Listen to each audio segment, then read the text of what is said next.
Drunk without drinking, that's a thing. It's called Brewery syndrome.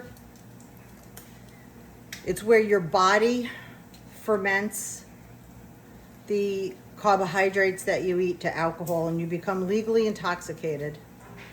My name is Michelle Giannato, Vice President and Patient Advocate for the nonprofit Brewery syndrome.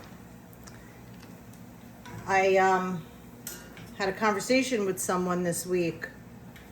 They were involved in a little accident, and the police found alcohol on their breath, and they blew into the meter and blew positive. They couldn't understand how the alcohol got there because they didn't drink. So now they had to go through the painstaking process of getting tested.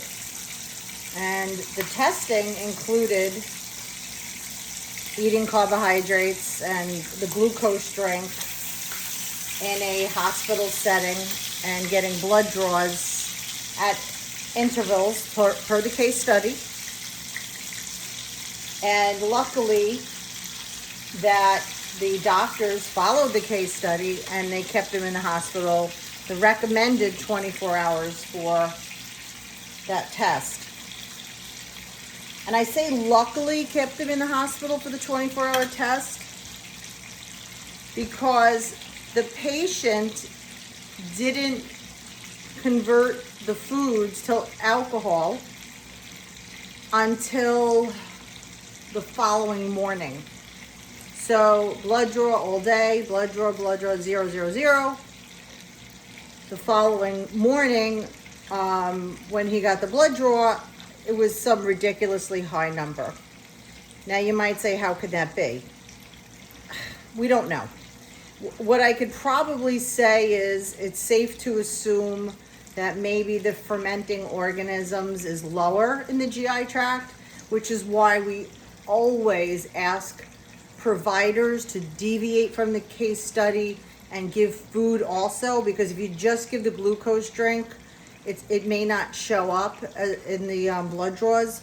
So some patients need to actually eat carbohydrates and have it go through the entire digestive system, which was the case yesterday.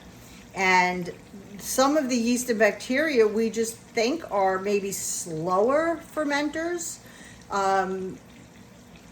I don't know, like I'm just speculating. I'm not a medical professional, I'm not a doctor, I'm not even a scientist.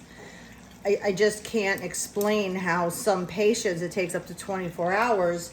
And once that fermentation process starts, the numbers that come up are really high for some people. And that's what happened here.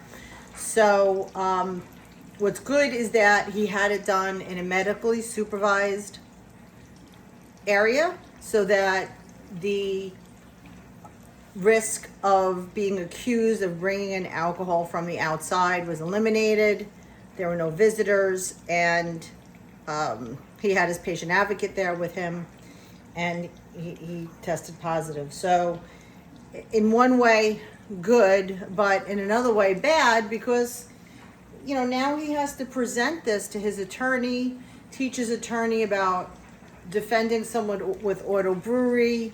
I'm not even sure if the city, state, county where this happened would even accept this as a diagnosis, even though, hands down, his body converted the food to alcohol.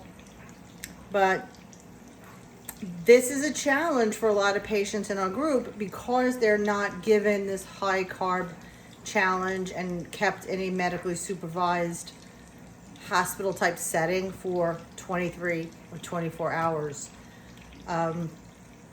I wish more hospitals and doctors would understand the process, which is why I'm doing the videos.